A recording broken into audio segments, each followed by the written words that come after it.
Olá, você acompanha agora mais uma entrevista com candidatos à Prefeitura de Curitiba.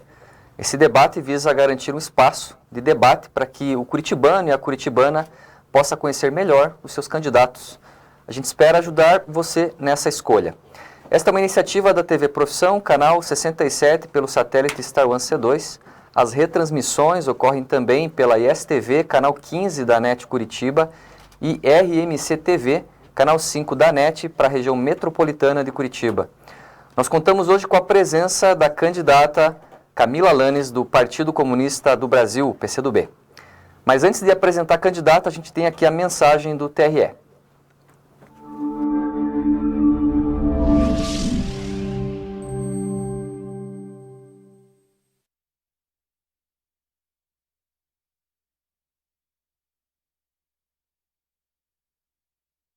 Em nome da Justiça Eleitoral do Paraná, eu cumprimento todos os seus juízes, servidores, colaboradores e especialmente aqueles que irão atuar como mesários no dia das eleições. Sem esquecer, é claro, dos cerca de 8 milhões de eleitores paranaenses. Afinal, é para os eleitores que a Justiça Eleitoral trabalha. Mesmo em tempo de crise decorrente da pandemia, que atingiu toda a humanidade, como vivemos em um país democrático, temos a responsabilidade de, com todos os cuidados necessários, realizar as eleições. A eleição é um elemento essencial de uma nação democrática, pois é através do voto que a soberania popular, o poder do eleitor, se concretiza, nascendo dali os demais direitos que a nossa Constituição nos garante. Portanto, amigos, para tranquilizar a todos, temos a grande alegria de informar que o Tribunal Superior Eleitoral, juntamente com o Tribunal Regional Eleitoral do Paraná, já estão providenciando, principalmente através de doações realizadas por várias instituições privadas, a fabricação de milhões de máscaras, de álcool em gel, protetor facial, face shield e outros materiais necessários para que, principalmente, os mesários e os colaboradores da Justiça Eleitoral possam, com a maior segurança possível, trabalhar no dia das eleições. Não deixe de participar. Seja um mesário ou um colaborador voluntário da Justiça Eleitoral do Paraná. Você, eleitor, não deixe de votar. Seu voto tem poder. Com fé, cuidado e coragem, sairemos dessa crise mais fortes do que nela entramos. Um grande abraço a todos.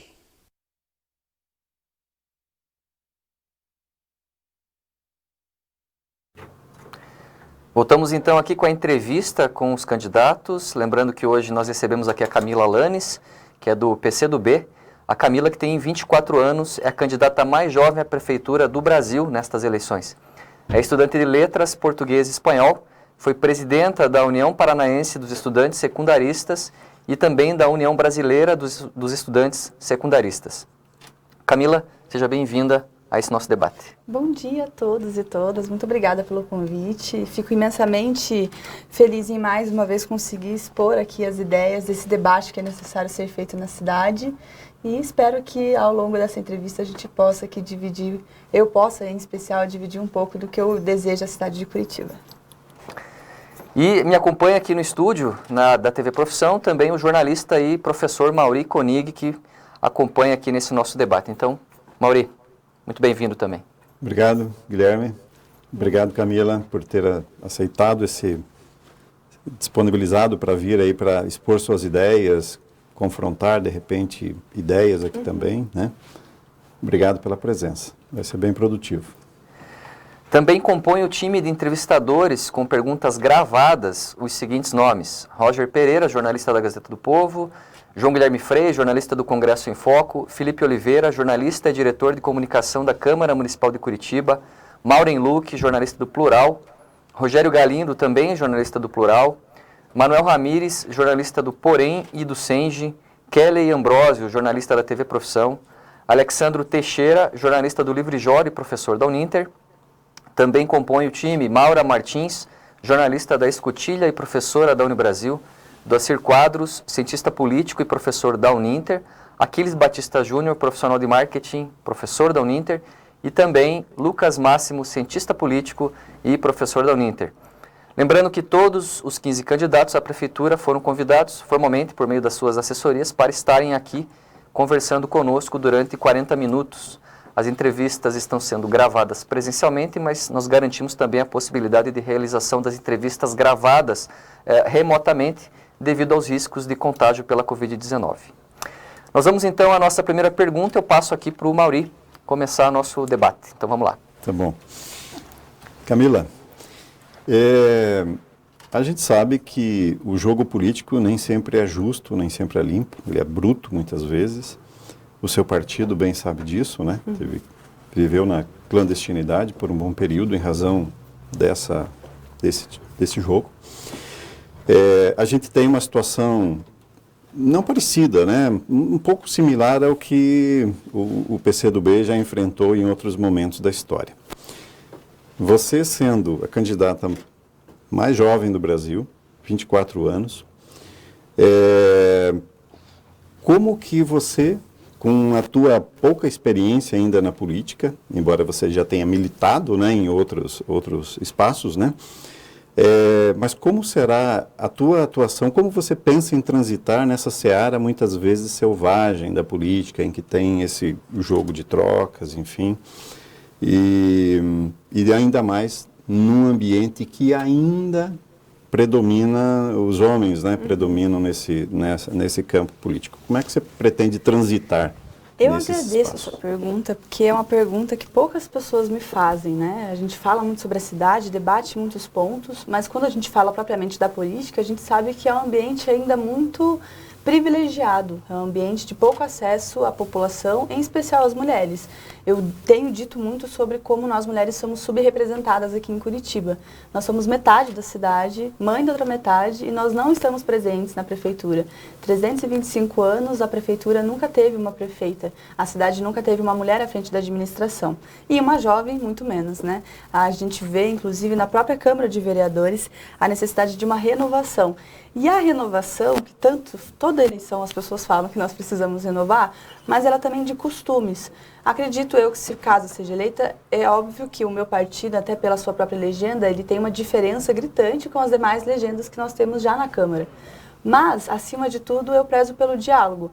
Muitas pessoas me perguntam se, caso eleita, eu falaria com o setor privado, por exemplo, com as instituições privadas, porque eu sou defensora da educação pública, mas, logicamente, dentro da cidade nós temos uma série de setores que não podem ser ignorados. Então, o melhor, eu acho que o mais belo exercício que um administrador e um gestor público pode fazer à frente das suas tarefas é construir pontes, né, dialogar. A gente vê, por um exemplo, que você citou, né, a clandestinidade. Hoje nós temos, por um exemplo, a cláusula de barreira, né, a cláusula de desempenho, que é, inclusive, um dos principais motivos do porquê nós temos hoje 15 candidatos em Curitiba. Não é somente por uma falta de aliança, uma falta de diálogo, mas sim porque todos os partidos viram a necessidade de apresentar os seus projetos.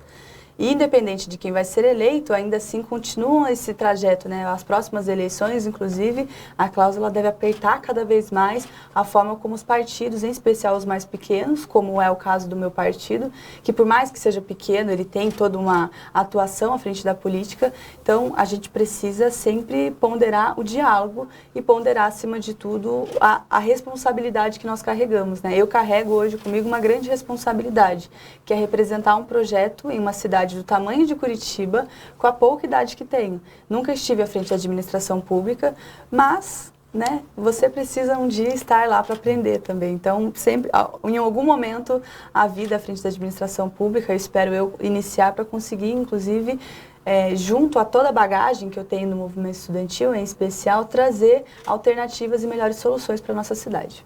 Muito bem. Camila, a gente tem aqui uma pergunta do João Guilherme Frei, jornalista do Congresso em Foco. Ele mandou aqui para a nossa produção uma pergunta gravada, então eu peço para que o pessoal solte aí a pergunta. Vamos lá. Camila, você tem posições políticas muito dissonantes das posições do governador Ratinho Júnior e especialmente do presidente Jair Bolsonaro. Caso você seja eleita, serão 2 anos, pelo menos, em que você ficaria na prefeitura, e à frente do Palácio Iguaçu estaria o Ratinho Júnior, e à frente do Palácio do Planalto o Jair Bolsonaro. Minha pergunta é se é possível superar essas diferenças políticas e ideológicas para garantir um canal aberto com o governo do estado e com o governo federal e possa trazer recursos e projetos para Curitiba? Eu agradeço a pergunta. Sim, ideologia é algo que você leva para si, né? Eu sou professora do partido, sou uma pessoa ideológica, mas se eu estiver à frente da prefeitura, eu serei uma gestora. E uma gestora, não em especial uma gestora, uma pessoa que vai estar à frente da prefeitura, ela vai estar à frente da maior capital do sul do país, do 4º PIB nacional e, obviamente, nós precisamos construir pontes com o governo federal, com o governo estadual.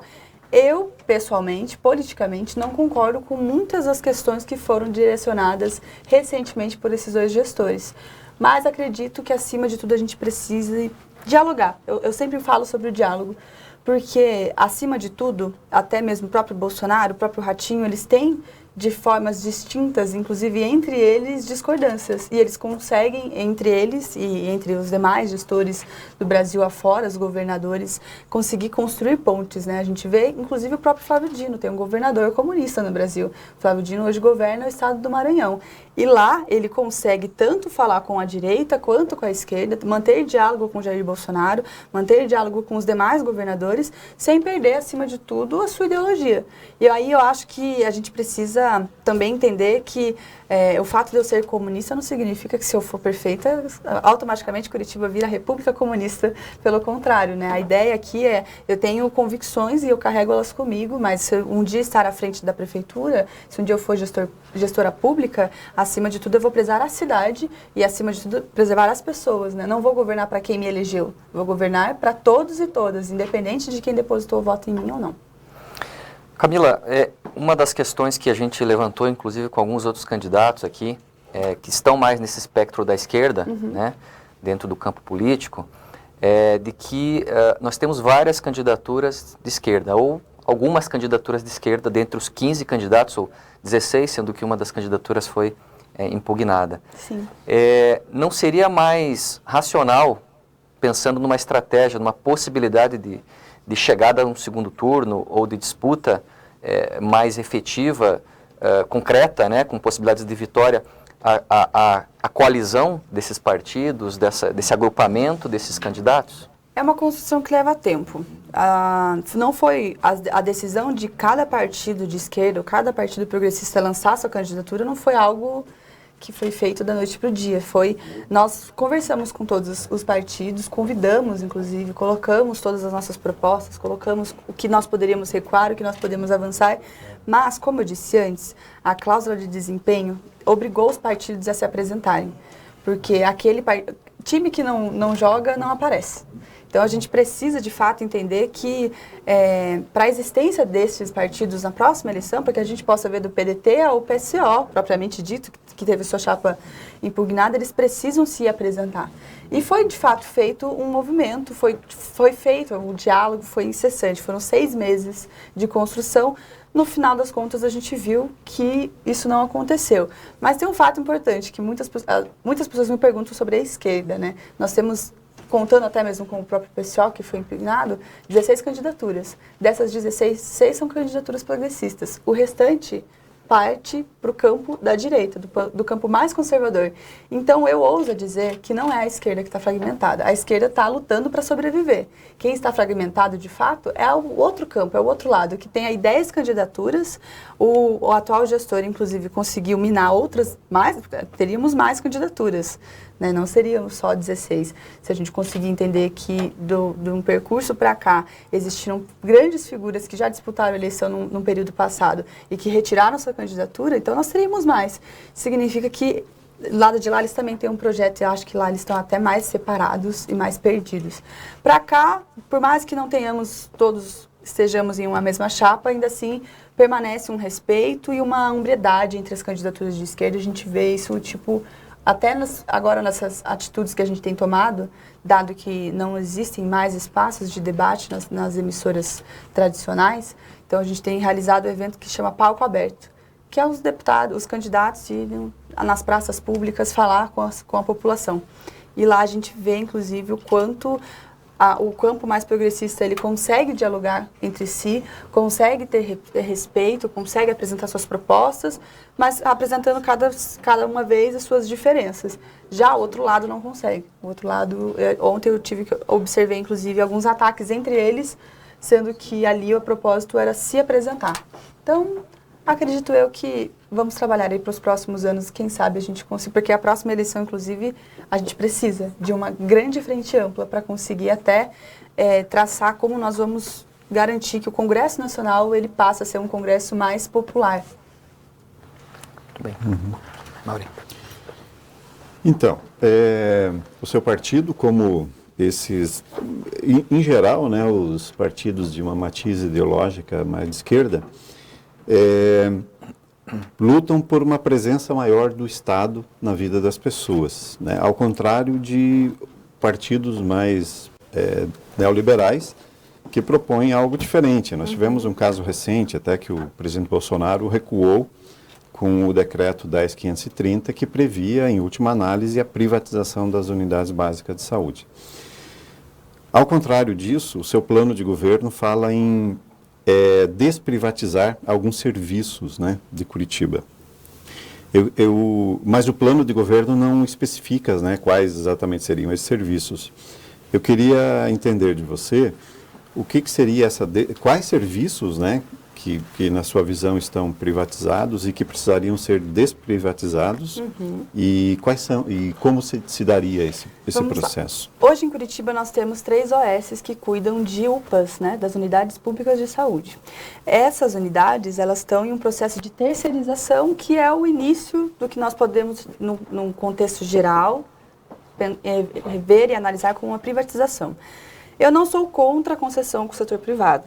Acho que toda grande cidade, toda grande nação, a gente tem nações ao mundo afora, que garantem, inclusive, esse diálogo entre o setor privado e o setor público. A questão aqui é a forma como se dá. Não existe um padrão da forma como está sendo colocada a terceirização. E eu acho, inclusive, que o SUS, ele precisa ser valorizado. Nós hoje só não estamos em um mundo de informações piores do que nós temos com o Covid, porque temos um sistema público de saúde robusto que garante, inclusive, o tratamento e acompanhamento das pessoas, em especial que são vítimas hoje de Covid. Então, falando sobre o SUS, aqui na nossa cidade, infelizmente, a atual gestão começou um curso de terceirização. Foram 3 UPAs e uma UBS. O Ministério Público fez a Prefeitura recuar por entender que não existia transparência na gestão. E esse é o ponto que nós colocamos no nosso plano de governo. A gente não especificou porque existem outros setores, e aí ia ficar uma coisa muito grande. Mas existe também agora um movimento de parceria com o setor privado da educação. Então, nós temos 11 mil vagas, tem um déficit de 11 mil vagas de creche em Curitiba. Ao invés de construirmos mais creche, ao invés de ampliarmos, inclusive, as concessões que poderiam ser feitas, a Prefeitura prefere pagar para as instituições privadas abrirem vagas nas suas instituições e receber os estudantes. Um dinheiro que poderia ser melhor utilizado. Acho que as concessões que são feitas em nossa cidade, elas poderiam ser melhores planejadas para garantir que nenhum setor seja prejudicado. Porque o Covid ele prejudicou todo mundo, isso é real. Do setor público ao setor privado não teve uma pessoa que está se beneficiando com isso. Então, algumas pessoas que estão, mas isso não vem ao caso. Então, assim, a questão da desprivatização é mais para a gente ter um controle. Porque, inclusive, tem uma pesquisa que aponta que as pessoas que moram ao redor dessas UPAs terceirizadas, elas analisam como uma coisa boa, porque a qualidade do serviço oferecido melhorou. Só que não há transparência na gestão, tanto financeira quanto na gestão em si da saúde daquele local. Então, nós queremos avaliar. Vamos avaliar essas organizações sociais que estão trabalhando nas UPAs. Vamos padronizar, então. E, acima de tudo, vamos ir atrás de garantir que o SUS não seja prejudicado. Acho que a Prefeitura ela pode, sim, garantir concessões, mas, acima de tudo, com responsabilidade, para que a gestão não acabe se ausentando da responsabilidade de ser gestão. Que isso que me preocupa. Às vezes a gente vai terceirizando e terceiriza o serviço, e quando vê, a Prefeitura não compete mais nada a ela, só compete existir. E essa não é a ideia da Prefeitura, né? Ela não está lá para isso. Eu entendi, candidata, que por desprivatização vocês estão entendendo o fim das terceirizações, ou seja, a gente quer rever os contratos. Rever os contratos das Sim. terceirizações, né? Sim. Nesse caso, a gente tem um grupo de funcionários que atuam hoje na Prefeitura como terceirizados. Sim. E o fim desses contratos também pressupõe o fim dos contratos de trabalho, muitas vezes desses funcionários. Como é que fica a situação dessas pessoas? Ou seja, vocês vão ter que abrir concurso público também, né? Precisamos. A Curitiba está precisando. Tem alguns setores em Curitiba que não tem concurso público há um tempo. O setor da cultura é um deles. A Fundação Cultural, a última vez que teve concurso foi mais de 10 anos. Então, a gente precisa garantir que o serviço público, que em especial os servidores públicos, sejam valorizados. Eu acredito, inclusive, que esses terceirizados, eles precisam passar por um processo de cada vez mais avaliação sobre os próprios direitos de trabalho que eles têm. Porque a gente sabe que, volto a dizer, acho que nós precisamos priorizar, acima de tudo, a transparência da gestão que está sendo colocada. Não vamos demitir todo mundo, não é? A questão é se acabou a terceirização, todo mundo vai para casa e que volte às suas vidas e vá procurar emprego, volta para o final da fila. A questão é que a gente melhorar as condições de trabalho desses trabalhadores e garantir, acima de tudo, que a prefeitura não vire só um grande centro de serviços terceirizados, onde o gestor se ausenta das suas responsabilidades. Acho que nós não podemos trabalhar nesses modos. Acho que tem que dar atenção, inclusive. Porque a gente vê, inclusive, que o serviço terceirizado, ele cresceu exponencialmente no nosso país. Esse ano, inclusive, ontem eu estava lendo um pouco sobre, foram mais de 300 mil empregos informais realizados e aí nessa taxa do informal, ele abrange tanto a terceirização quanto as pessoas que têm realmente empregos informais.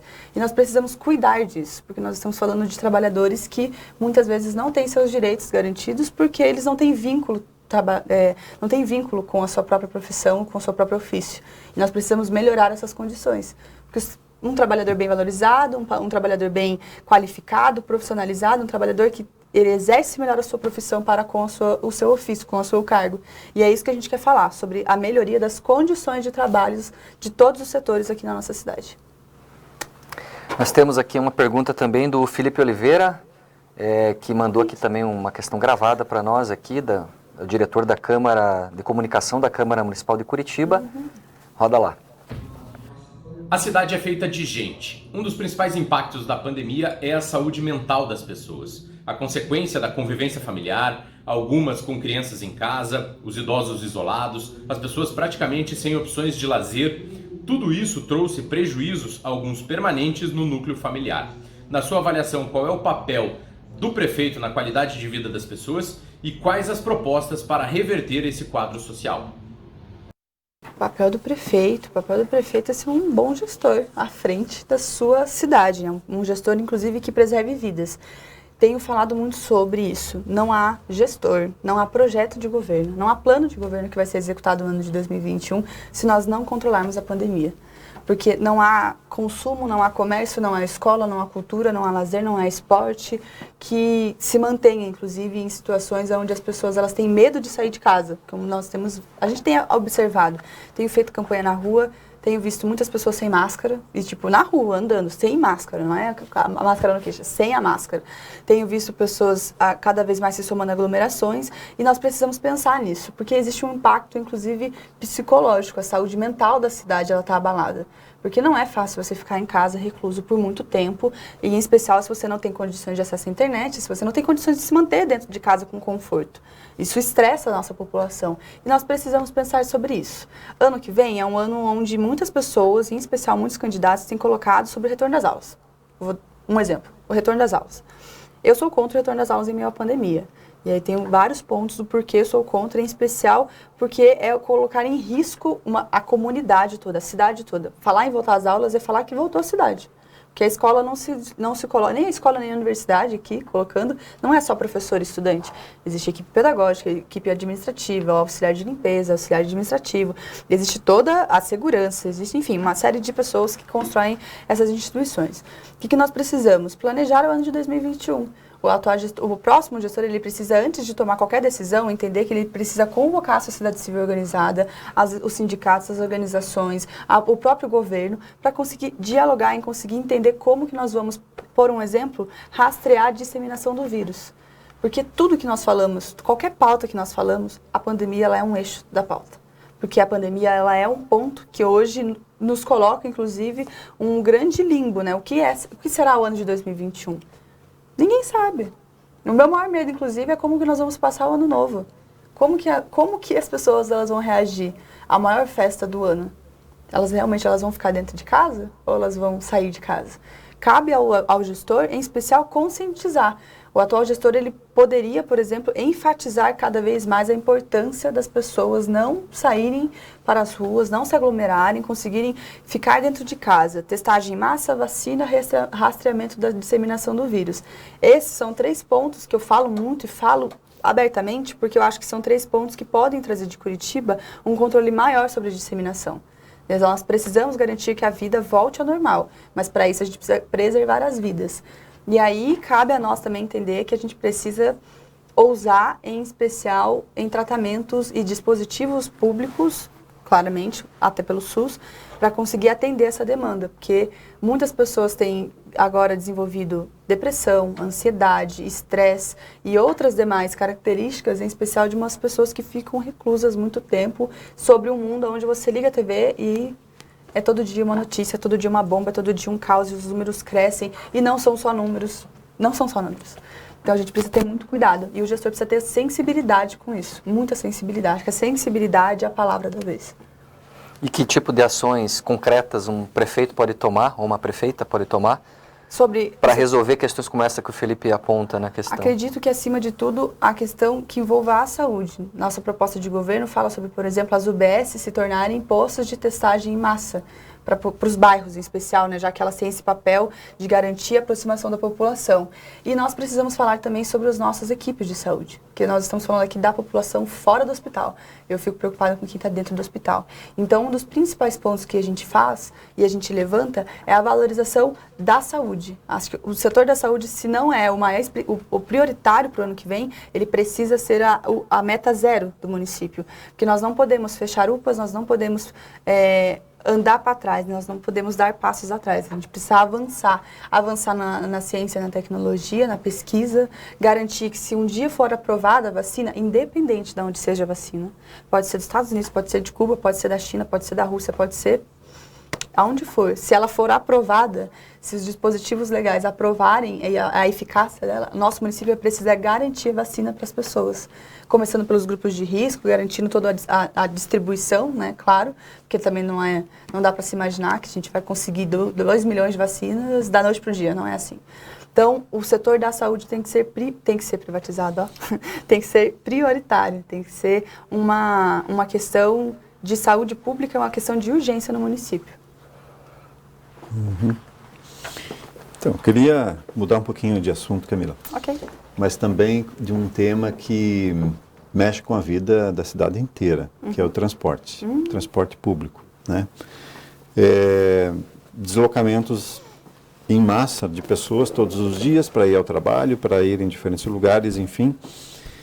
E é um transporte sobre o qual recaem muitas críticas, né?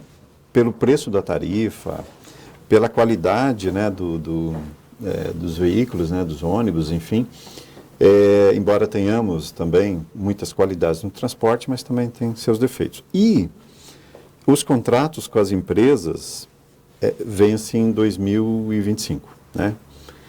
Não vai ser ao longo dessa próxima gestão. Então, você como prefeita, mas você vai preparar o edital ou as condições para o contrato a partir de 2025. O que você pretende mudar nessa lógica que está aí? Porque há muitas queixas também de que não há transparência sobre planilhas de custos, né?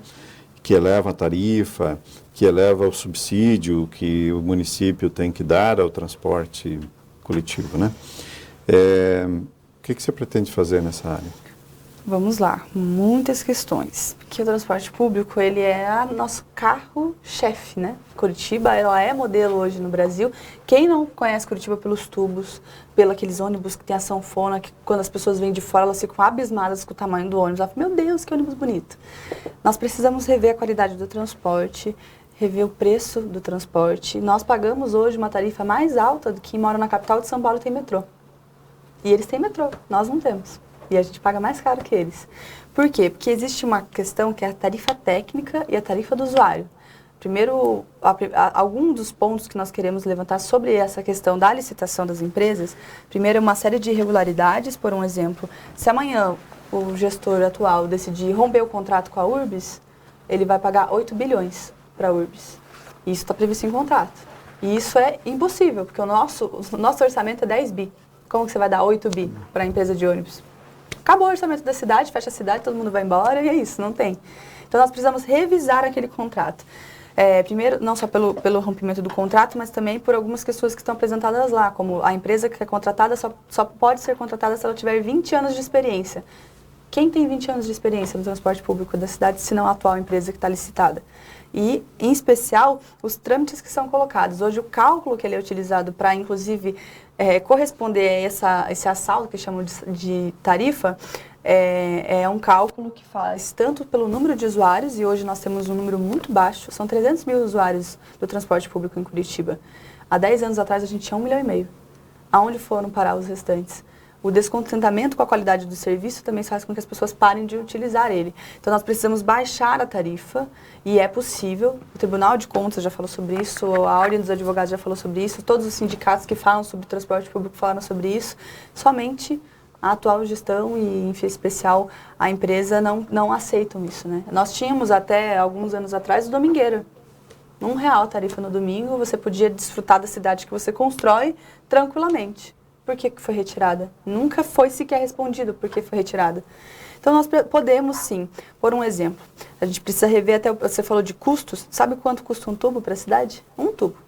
1,5 milhão. Para você instalar o tubo é 500 mil.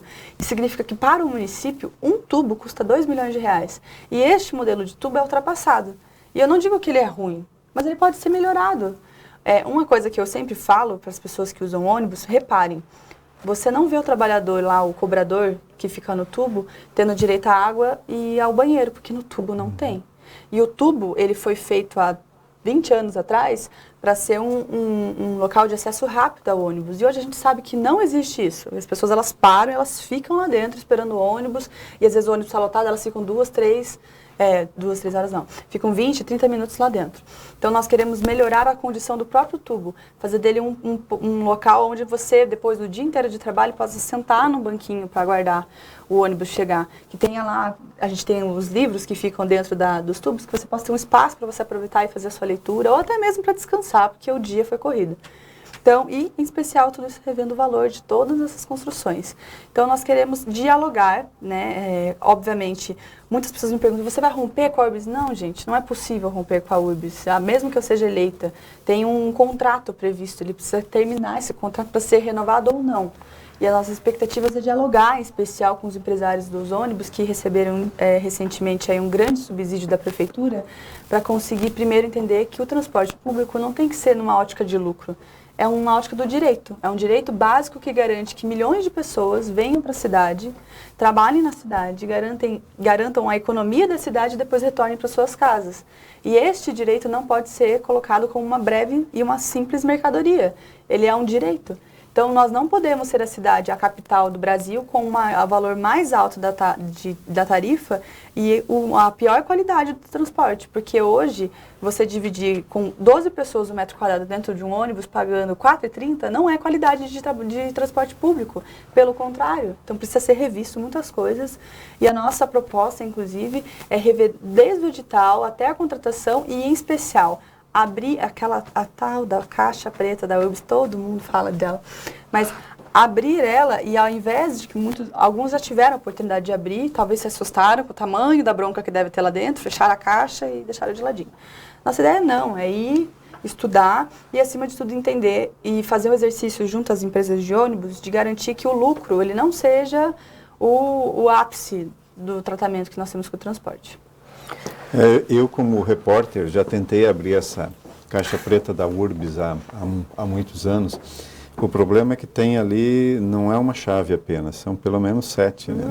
Daí é difícil. É muitas coisas que estão lá dentro. O Mauri, quando ele começou a pergunta, ele disse que ia mudar um pouco o assunto.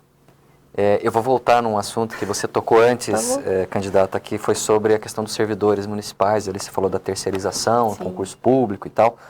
E uma das questões que está prevista no seu programa de governo é a revisão dos planos de cargo, carreiras e salários dos servidores municipais, que é uma questão antiga já para esse grupo, né, para esse segmento. É um plano que propõe uma progressão de carreira que não esteja baseada, muitas vezes, em trocas de favores, em apoio a determinadas lideranças dentro da prefeitura, que a gente sabe que é isso que acontece em algumas ocasiões, não em todas, mas em algumas ocasiões. O que mais se pode ser revisto nesse plano, ou o que você propõe como uma revisão do plano, enfim, você explicar um pouquinho mais para o pessoal que está acompanhando. Eu sentei com muitos servidores, com diferentes, distintos setores do serviço público que nós temos aqui em Curitiba. O funcionalismo público ele é algo urgente. Desde os agentes comunitários de saúde, dos que controlam os agentes de combate às endemias, até os servidores da educação, da administração, da saúde, e todos eles me apresentam, até os guardas. Eu sentei com os guardas municipais, né, que eu fui infeliz em uma colocação no meu projeto, e eu me retratei com eles, inclusive, porque eu só vi depois que tinha um termo de desarmamento da guarda imediato, que eu não concordo, não defendo para a Guarda Municipal. A gente pode falar sobre isso depois. Mas a questão é, nós temos um problema que todos os planos de carreira dos servidores estão congelados. O Tribunal de Contas não liberou e tem um desafio muito grande a ser feito. Por um exemplo, vou me atentar aqui aos servidores da educação. Os servidores da educação não conseguem garantir sua qualificação, por quê? Porque a formação deles, eles têm que pagar as horas que eles se formam, não é a hora de atividade. Eles não têm a disponibilidade de conseguir qualificação e formação para conseguir ter a formação continuada, que nós tanto falamos, se eles não têm condições de sair das aulas e garantir que depois das 8 horas de trabalho eles possam estudar 4 horas e ainda tem que pagar as outras 4. Não fecha a conta. Então, nós precisamos revisar isso. A valorização do servidor público é a valorização da nossa cidade, porque o servidor público ele é uma parte considerável, se não uma parte importante do serviço disposto pela prefeitura. A prefeitura só é o que é porque ela tem dentro dela também existem muitos terceirizados, mas existem muitos servidores lá dentro que trabalham e constroem a prefeitura e garantem desde de controle de saúde, como mencionei, até a administração, a guarda municipal, os nossos professores e assim por aí vai. Que nós temos uma série de planos de carreiras congelados, uma série de categorias descontentes que não tiveram a oportunidade de ser ouvidas. A ideia aqui, eu não estou prometendo necessariamente que a gente vai liberar todos os planos de carreira, vai virar tudo, isso aqui vai virar um grande vale encantado, com pôneis andando e todo mundo feliz. Porque a gente tem que ter responsabilidade, em especial fiscal, com o nosso município, né? Orçamentário, porque nós temos 10 bilhões de orçamento, mas ainda assim, para o tamanho da cidade de Curitiba, isso, de certa forma, é pouco. Então, a LOA para 2021 é 9 bilhões, né? Que inclusive é menor do que do ano anterior. A arrecadação caiu 30%. Então, gerir reajustes que são necessários. Eles têm uma perda aí aproximada, segundo o Diese, de 21% para 2021. Sim. E considerando esse impacto na folha, mais revisão de plano, mais concursos públicos, administrar esse caixa sem estourar os limites da lei de responsabilidade fiscal, mas, fica assim, difícil. Tudo isso que eu tenho dito não é algo que, se eleita, eu vou fazer no primeiro dia do ano. Sabe? Primeiro dia do ano, revisou tudo, liberou tudo, é isso, acabou, vamos ser felizes. É algo progressivo, é uma gestão de 4 anos. Antes de falar sobre aprovação e sobre liberação e sobre concurso, a gente precisa sentar com esses setores. Eles não foram ouvidos durante essa gestão. A maior crítica que eu ouço de todos os servidores, de todas as categorias, é que eles não foram ouvidos. Que eles não tiveram espaço para dialogar e para apontar, nosso plano é assim, ou não existe, por um exemplo. Os agentes comunitários não têm plano de carreira. E, eles moram na capital, o Araucária tem plano de carreira e aqui não tem. Então, a ideia é que a gente primeiro ouça, entenda a pauta, vá até o Tribunal de Contas, porque, obviamente, tem que ter responsabilidade com o que a gente está pautando e consiga entender como que nós vamos, ao longo dos anos, programar e nos organizar para conseguir garantir a valorização deste setor, destes setores, né, que são muitos. Então, a ideia é, primeiro, garantir o diálogo, para entender quais são as distintas pautas que apresentam nesses distintos planos de carreira. Porque é necessário a revisão desses planos de carreira. É necessário a gente garantir que o profissional e o servidor público ele tenha a valorização de subir os seus níveis. Então, enfim, a necessidade de diálogo. Candidato, para a gente encerrar aqui uma pergunta que a gente tem feito para todos, se puder ser mais breve na resposta, eu agradeço, é sobre a crise hídrica. Nós temos aí um período de estiagem em Curitiba, enfim, passando por um período difícil, muita gente sem água em casa, fazendo rodízio, enfim. você tomaria alguma medida diferente, ou dava para ter feito alguma coisa diferente do que tem sido feito, ou do que foi feito pela gestão atual? Não vou dizer que dava para fazer algo diferente, porque eu acho que não precisamos ter respostas para tudo, mas precisamos nos atentar, porque inclusive foi prorrogado o racionamento de água para mais 180 dias. Isso significa que nós estamos com impacto ambiental. O que está acontecendo aqui não é só falta de chuva, é também porque os nossos rios estão doentes ou desaparecendo. Isso se dá por, em especial, uma ausência de política ambiental. Nós precisamos falar sobre meio ambiente. Não adianta garantir saúde, educação, emprego e renda para todos se nós não falarmos também do meio ambiente. Os impactos que nós estamos sofrendo não é algo isolado em Curitiba, é no Brasil, né? Vemos queimadas, é no Brasil e no mundo. Então, nós precisamos investir, em especial, no cuidado que nós temos aos nossos lagos, nossos rios, e entender, em especial, e se nós podemos, e aí a gente tem estudado sobre isso, se de fato 4 usinas são suficientes para abastecer uma cidade do tamanho de Curitiba e do tamanho da região metropolitana, porque eles também usam da nossa água, de certa forma, uma parte dela. Então, a nossa ideia é, em especial... Geralmente é o contrário. Nós usamos a água da região metropolitana. Não, né? Também. E exatamente isso. A grande Curitiba é uma vasta aglomeração de pessoas que precisam desse recurso. É recurso hídrico, cara, é água. Como que você cuida da pandemia se você não tem acesso à água? Então, nós precisamos garantir, em especial, que nós vamos unificar aí esse problema e socializar esse problema com os demais municípios que estão aqui. Porque eu acredito que Curitiba não tem que ter resposta para tudo. Acho que Curitiba pode, nesse quesito, em especial, convocar as demais cidades e convocar os mais setores e diversos setores interessados no assunto para que nós possamos estudar, pesquisar e investir em soluções reais e soluções que não ataquem em especial o meio ambiente. Muito bem, agradecemos aqui então a presença da candidata Camila Lanes, do PCdoB, candidata à Prefeitura de Curitiba. Lembrando que para esta iniciativa a TV Profissão convidou todos os candidatos à Prefeitura, garantindo também a possibilidade de entrevistas remotas. A gente fica por aqui e você acompanha a programação da TV. Até mais.